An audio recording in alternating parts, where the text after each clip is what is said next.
వీళ్ళరా బాగున్నారా? దేవుని వాక్యాన్ని క్రమంగా చదువుచున్నారా? ప్రార్థించుచున్నారా? నేటి ధ్యాన వాక్యము సమూయేలు మొదటి గ్రంథము 2వ అధ్యాయం 1 వచనం. నా హృదయం యెహోవా యందు సంతోషించుచున్నది, యెహోవా యందు నాకు మహాబలము కలిగెను.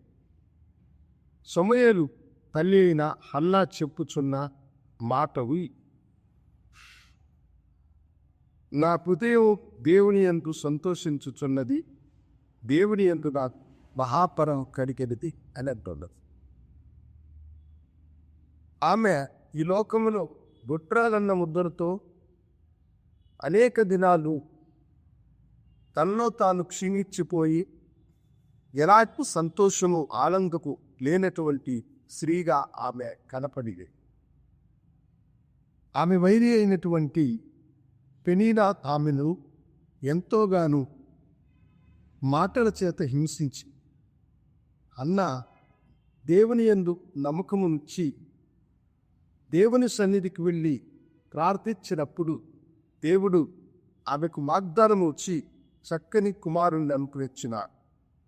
ఆ కుమారుణ్ణి అనుగ్రహించినప్పుడు ఆమె మనస్సారా దేవుడికి కృతజ్ఞతాపూర్వకమైనటువంటి కీర్తన రాస్తూ ఆ కీర్తనలో ఆమె చెప్పినటువంటి మాట, నా హృదయము యెహోవా యందు సంతోషించుచున్నది, యెహోవా యందు నాకు మహాబలం కలిగింది అని. నీ హృదయం దేవుని యందు సంతోషించితే దేవుని యొక్క మహాబలము నీకు పొతుక్కుతావు. విచారము, సమస్యలు నిన్ను బాధించుచు ఉన్నాయా? వేదన పరుస్తూ ఉన్నాయా? ఇదిగో దేవుని యందు నీవు ఆనందంతో ఉండు, దేవుని యందు నువ్వు సంతోషంతో ఉండు. ఆయన యందు నీవు ఆనందించి సంతోషించినప్పుడు అది నీకు మహాబలము కలిగి నీకు కలిగిన సమస్యలన్నీ తొలగి దేవుని యొక్క అద్భుత కార్యములు నీ జీవితంలో నువ్వు చూడగలుగుతావు. అందుకని ప్రభువైన యేసు నిన్ను ప్రేమించి నీ కొరకు తన ప్రాణం పెట్టినటువంటి వాడాయి. దేవుని యందు ఎల్లప్పుడూ ఆనందించు. ఆయన నీకు మహాఫలంనిచ్చి నిన్ను ఆశీర్వదించి నిన్ను దీవించుగాక ప్రార్థించుకుంటా.